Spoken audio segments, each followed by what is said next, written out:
Lenora. Lenora is different from others. Years of perfect stitching experience. Lenora, linen, cotton cloth and stitching. Pandikad Road, Vandoor. Nilambur നഗരസഭയ്ക്കും എംഎൽഎക്കുമെതിരെ ആഞ്ഞടിച്ച KPCC general secretary Aryadan Shoukath. എന്തു കിട്ടിയാലും അതിൽ നിന്നും എത്ര കമ്മീഷൻ അടിച്ചുമാറ്റാമെന്ന് ചിന്തിക്കുന്ന നഗരസഭയും അതിന് ഒത്താശ ചെയ്യുന്ന ജനപ്രതിനിധിയുമാണ് നിലമ്പൂരിലുള്ളതെന്നും ആര്യാടൻ ഷൗക്കത്ത്. നിലമ്പൂർ റെയിൽവേ അടിപ്പാത നിർമ്മാണം വൈകുന്നതിൽ പ്രതിഷേധിച്ച നിലമ്പൂർ ബ്ലോക്ക് കോൺഗ്രസ് കമ്മിറ്റിയുടെ നേതൃത്വത്തിൽ നിലമ്പൂർ റെയിൽവേ സ്റ്റേഷൻ പരിസരത്ത് സംഘടിപ്പിച്ച ജനകീയ പ്രക്ഷോഭ പരിപാടി ഉദ്ഘാടനം ചെയ്ത് സംസാരിക്കുകയായിരുന്നു അദ്ദേഹം. വർക്ക് നടന്നുകൊണ്ടിരിക്കുമ്പോൾ അവിടെ വാട്ടർ അതോറിറ്റിയുടെ പൈപ്പ് വരുന്നു. പൈപ്പ് പോകുന്നത് അതുവഴിയാണ്. അപ്പോൾ വാട്ടർ അതോറിറ്റിയുടെ പൈപ്പ് മാറ്റണം. പൈപ്പ് മാറ്റണമെങ്കിൽ എന്തു വേണം? പൈപ്പ് മാറ്റി പുതിയ പൈപ്പ് മറ്റു സ്ഥലത്തു കൂടി സ്ഥാപിക്കണമെങ്കിൽ എന്തു വേണം? അതിന് സ്ഥലം വേണം. അതിന് സ്ഥലമില്ല. ഇനി സ്ഥലത്തിന്റെ കാര്യം അവിടെ നിൽക്കട്ടെ. വാട്ടർ അതോറിറ്റിയുടെ പൈപ്പ് മാറ്റി നിക്ഷേപിക്കാൻ റെയിൽവേയുടെ പെർമിഷൻ വേണം. റെയിൽവേയുടെ പെർമിഷൻ വേണ്ടി ചെന്നപ്പോ റെയിൽവേ ചോദിച്ചൊരു ചോദ്യമുണ്ട്. റെയിൽവേ ചോദിച്ചിരിക്കുകയാണ്, നിങ്ങൾ ഇവിടെ പൈപ്പ് ഇടാൻ നിങ്ങൾക്ക് അനുവാദം തന്നിരുന്നോ? അതിന്റെ കടലാസുമാണ്. അതിന് കടലാസില്ല. ആ കടലാസ് തപ്പിയിട്ട് വാട്ടർ അതോറിറ്റിക്കാർക്ക് കിട്ടാനില്ല. ഇവിടെ പണി നടക്കുന്നില്ല.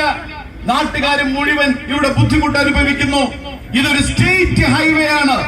ഈ സ്റ്റേറ്റ് ഹൈവേ പെരുമ്പിലാവ് റോഡ്, ഈ സ്റ്റേറ്റ് ഹൈവേ ഇത് ഇങ്ങനെ ഒരു നിഷേധാത്മകമായി ബ്ലോക്കാക്കിയിടാൻ ആരാ ഇവർക്ക് അധികാരം കൊടുത്തത്?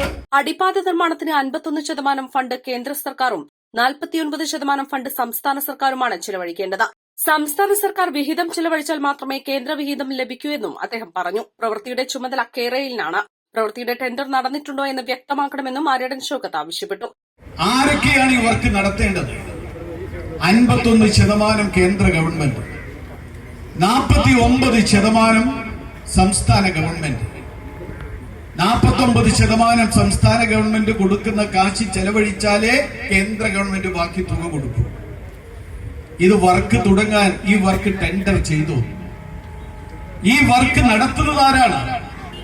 കേരളയിലാണ് വർക്ക് നടത്തുന്നത്. കേരളയിൽ നമുക്കറിയാം, കുപ്രസിദ്ധമായ കേരളയിലാണ് വർക്ക് നടത്തുന്നത്.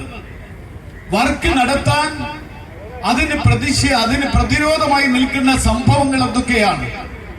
ഞാൻ ചോദിക്കട്ടെ, ഒരു പ്രവൃത്തി തുടങ്ങുമ്പോൾ അതിന് പല പ്രശ്നങ്ങളും ഉണ്ടാവും, പല പ്രതിസന്ധികളും ഉണ്ടാവും, പല വെല്ലുവിളികളും ഉണ്ടാവും. അതൊക്കെ സാധാരണയാണ്. പ്രത്യേകിച്ചും വിവിധ ഡിപ്പാർട്ട്മെന്റുകളുടെ കോർഡിനേഷൻ ഉണ്ടാവേണ്ട കാര്യം വരുമ്പോൾ. പക്ഷേ നമുക്കറിയാം, അത്തരം പ്രശ്നങ്ങളുള്ള നിരവധി പ്രവർത്തികൾ, വികസന പദ്ധതികൾ നിലമ്പൂരിൽ ഉണ്ടായിരുന്നു കഴിഞ്ഞ കാലത്തും. എന്തിനേറെ മൈലാടി പാലത്തിന് ഒരു അപ്രോച്ച് റോഡ് ഉണ്ടാക്കാൻ, മുട്ടിക്കടവ് പാലത്തിന് ഒരു അപ്രോച്ച് റോഡ് ഉണ്ടാക്കാൻ, നിരവധി റോഡുകൾ വെട്ടാൻ, ഇതിനൊക്കെ വലിയ പ്രതിസന്ധികൾ കഴിഞ്ഞ കാലത്തുണ്ടായിരുന്നു. ആ പ്രതിസന്ധികളൊക്കെ എങ്ങനെയാണ് നമ്മൾ പരിഹരിച്ചത്? എല്ലാ ഉദ്യോഗസ്ഥന്മാരെയും വിളിച്ചുകൂട്ടി മന്ത്രി തലത്തിൽ ഒരു യോഗം നടത്തി. ആ യോഗത്തിന് ഇവിടുത്തെ ജനപ്രതിനിധി അടക്കമുള്ള ആളുകൾ നേതൃത്വം കൊടുത്ത് ആ പ്രശ്നത്തിന് പരിഹാരമുണ്ടാക്കി. അത് വർക്കിനെ ബാധിക്കാതെ മുന്നോട്ട് കൊണ്ടുപോകുന്ന ഒരു ചരിത്ര യാഥാർത്ഥ്യമാണ് നിലമ്പൂരിന്റെ കഴിഞ്ഞ കാലത്ത് എനിക്കും നിങ്ങൾക്കും കാണാൻ സാധിച്ചത്. കേരളയിൽ സബ് പ്രവൃത്തി നൽകിയ കരാറുകാർ മണ്ണടിച്ചുകൊണ്ടുപോയതായും അദ്ദേഹം ആരോപിച്ചു. നഗരസഭാ ഭരണസമിതിക്കും എംഎൽഎക്കുമെതിരെ അഴിമതി ആരോപണം ഉന്നയിച്ച ആര്യാടൻ ഷൗക്കത്ത് രംഗത്ത് വന്നതും ശ്രദ്ധേയമായി. Nilambur block Congress president Paloli Mehaboob അധ്യക്ഷത വഹിച്ചു. കെപിസിസി അംഗങ്ങളായ V A Kareem, N A Kareem, A Gopinath, C Sujatha, Sheeba Puzhikkutha, കെമ്പിൾ Ravi, M K Balakrishnan, U A Latheef, Musthafa Kalathumpadikkal, Saifu Enanthi, Shibu പിടിക്കുന്ന, മൂർഖൻമാനു, നഗരസഭാ കൌൺസിലർമാർ എന്നിവർ സംസാരിച്ചു. East live, Nilambur. 1000 രൂപയുടെ 18 മാസ തവണകളും സ്കീം 2ൽ 2000 രൂപയുടെ 15 മാസ തവണകളുമാണുള്ളത്. ഓരോ മാസവും നറുക്കെടുപ്പ്. വിജയികൾ തുടർന്ന് പണമടയ്ക്കേണ്ടതില്ല. Anupama gold gallery, golden diamond, Edavanna, Thiruvali, Othayi.